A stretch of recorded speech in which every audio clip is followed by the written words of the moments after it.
All right, ladies and gentlemen.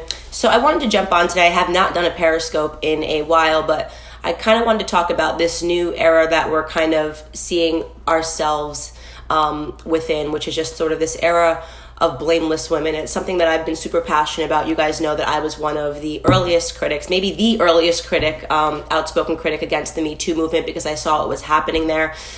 If you are a guy and you're watching this and you have a daughter, I would ask that you share this with her. I think that it is really hard for women to find examples of strong women that are on TV today. A lot of women sort of kowtow to what they're supposed to say on their networks or what the current cultural opinion is. And right now the cultural opinion is that you can't critique women. And everything that a woman says, you have to say that you feel sorry for, or else you risk losing your job. So I understand the predicament that a lot of women that are on TV are inside of, but I still think it's necessary for women to have an actual conversation, or to have women that they can follow that are a true example of having meaningful discussions between one another. So again, if you are a guy and you are watching this and you have a daughter, or obviously if you're a woman and you have a daughter, I ask that you share this video. Okay, so when I was in college, I remember an incident. It wasn't that big of an incident, but it's something that really stood out in my head, and it's something that me and my college friends still laugh about now, but at the time it wasn't really that funny. We had gone drinking. I was a freshman in college, and we were drinking really cheap Russian vodka. I will never forget. And it was just the cheapest bottle of vodka that we could get, and I clearly didn't know my limits, which is strange because I actually started drinking for the first time when I was in high school, but I did not know my limits with this particular vodka, and I got completely blacked out. And in this blackout spell, I started screaming at my girlfriends. Like we were away somewhere at a party, and I was screaming at them, and I at one point took my shoe off and started hitting her car window. I don't remember any of this, but vaguely kind of days after, I kind of remember certain elements of this. I don't remember what set me off, but I went absolutely crazy. And predictably, after this night was over and they dropped me off at my dorm room, my two girlfriends at the time wanted nothing to do with me. I woke up and I knew that I had done something wrong, and instantly felt so much embarrassment and shame. And I messaged them and I apologized, and neither of them wanted to talk to me. Now, this went on, me apologizing every single day to these girls for my actions, like just completely owning it, and saying, I was really drunk and that's not who I am. And, we were relatively new friends, so it was a hard pitch. Like, this is not who I am as a person. Eventually, I think something like 2 weeks later, I wrote her again, and we had class together, and I said, listen, I can't say enough. I'm sorry. There's literally no excuse for my actions. It isn't who I am as a person. And beyond saying sorry, I don't know what else I can do to make things up. She forgave the situation. We all became best friends for the remainder, well, not 4 years for me because I dropped out my senior year, but for the remainder 3 years of my college experience, we ended up being best friends, and we're still friends to this day, and we laugh about that incident.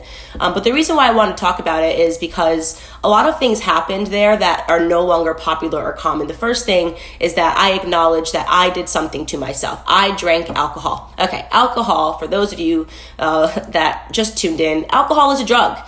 And like all drugs, it alters the state of your mind, and it makes you do things that you would not normally do. That is why they are called drugs. That is why when people do cocaine or do methamphetamine, sometimes they can get violent. A lot of domestic violence disputes are because of alcohol or because of drugs are involved. I've read instances, of course, plenty of instances in the news where people do things when they're high. On methamphetamine, I think I read a case recently where somebody went into a gas station and shot up the gas station while they were high on methamphetamine. Those people get arrested. One of my girlfriends in college got a DUI. Drinking is a drug. She would not normally operate a vehicle while she was impaired, but because she was drinking, she made a bad decision, and she had to own up to that decision. This is an element that is no longer a discussion that is had today. People making the decision to do drugs and how it alters their state and makes them do things that they would not otherwise do. In fact, today we are finding young women that are programmed to believe that you can take a drug and everything that you do thereafter is not your fault. That is incredibly stupid. And it's dangerous for us to keep going down this trek and telling women that they are not responsible for anything that they do so long as they have a drink of alcohol. That's not the way the world works. You have to own up to things that you do. Now, I am in no way saying that if a woman is completely drunk and a guy is sober and he sees her and takes her home and takes advantage of her, that guy is not in the wrong. That would be crazy for me to say that. Any instances where that happens, a guy is 100% wrong. But when two parties are drinking and two parties are doing drugs, stupid things happen. This is not unique. It was not unique when I was in school. It is not going to be unique when you are in school. This has been going on since the dawn of time, since human beings discovered alcohol and drugs. And there was another instance when I was in college where a girl, whose name was Danielle, we were all at a house party, and Danielle got unbelievably drunk, and she did some pills. I think she had cocktailed it with Xanax, from what I heard earlier in the story. The girl got completely naked. I mean, she went into a room and got completely naked and started performing a sex act in a separate room while all of us were there. I was sober. And it was completely disgusting. And the guy that she was doing this sex act with was high on cocaine and drinking as well. The next day, this girl was so embarrassed and mortified. She didn't go to the police. She actually tried to contact every single person at this party and just talk about how absolutely mortified and embarrassed that she was. And the guy as well was embarrassed. And our opinion of him was that he was disgusting. We felt bad for this girl. But it was two idiots that were drunk and high that made terrible decisions. Again, sort of something that happens when you do drugs and you do alcohol. The problem when people don't want to start talking and want to start pretending that alcohol and drugs have no effect and that people are absolved from all of their guilt is that it doesn't allow that moment of shame to happen. And that moment of shame when you do something when you're drunk, as I described as what I did, is so critical to modifying your behavior in the future. So me feeling that shame from that one night of almost losing my new girlfriends when I got to college modified my behavior for the rest of my college experience. When they pardoned me and they forgave me, I wanted to be the person in the room who always knew what was going on. So I actually don't have this crazy reputation of partying from when I was in college. I was kind of always considered the more sober friend because I had such an earlier experience that kind of scarred me, and I didn't want to be that person. I've seen this happen over and over again with people in school when it was okay to feel shame. I had a girlfriend of mine who actually went to rehab because she just had a drinking problem, and she would sleep with so many guys, and we'd get up in the morning in college and we'd have to get her the morning after pill. I think during one semester, she got the morning after pill 6 times. And I remember us sitting down and having this like intervention type thing in Applebee's and just being like, not going to say her name here, but like, what is going on?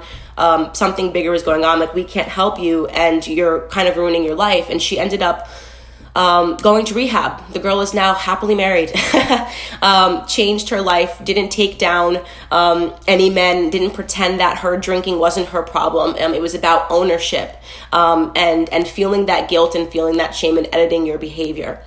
I'm obviously talking about this conversation for a couple of reasons. The first reason is because I read the Matt Lauer story today. First off, let me just say off the cuff, I have no defense for Matt Lauer. I think he's an absolute scumbag. I think he received his perfect karma. When you're a man in a powerful position and you take advantage of being in a powerful position and you put your network at risk, it's kind of fitting, perfectly fitting that you lose your wife and your kids who you embarrass publicly, and not lose your kids, but I mean go through a divorce, lose your family, if you will, and that people then find out that you're a scumbag. But I will say, in reading the story and learning that this girl, her excuse, and when I say girl, I mean woman. This woman was 30 years old, okay? She's experimented with drinking before. She knows that drinking is a drug and she knows its effects. A 30-year-old woman decides to go back to her boss's hotel room and have sex. And then she says that, she didn't consent to that type of sex, but as opposed to waking up in the morning and going to the police or filing a report, she went back home from the business trip and proceeded to have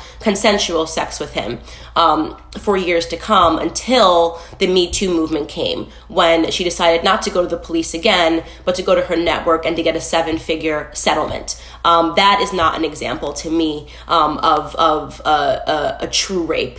And I think any person who has the courage to say that you don't then go have consensual sex with your rapist for years is being dishonest, and it's a disservice to women. It's a disservice to women who are in circumstances where they have no part in terrible things that happen to them. I know people that were legitimately and horrifically raped, and that's something that we should always be, getting behind these victims and talking about their stories. And I remember learning about those stories in school, women who were drugged and had nothing to do with things that happened to them. We have to separate those people from the people that are making bad decisions and people that are making transactions to push themselves through the corporate ladder. Lastly, I will say I tagged Hillary Clinton in this because I believe that she is such a big example of a woman that believes that there should be no blame and no fault in any of their actions. And I had a conversation privately with someone saying that I remember, you guys know I used to be an Obama supporter, but I remember the night that Obama won, and I was teary-eyed, and I was in college. I think I was a sophomore in college, and I was watching everything happen. And then I will never forget watching John McCain's concession speech. And obviously at that time, since I was an Obama supporter, I was like, oh, here's John McCain hitting the stage.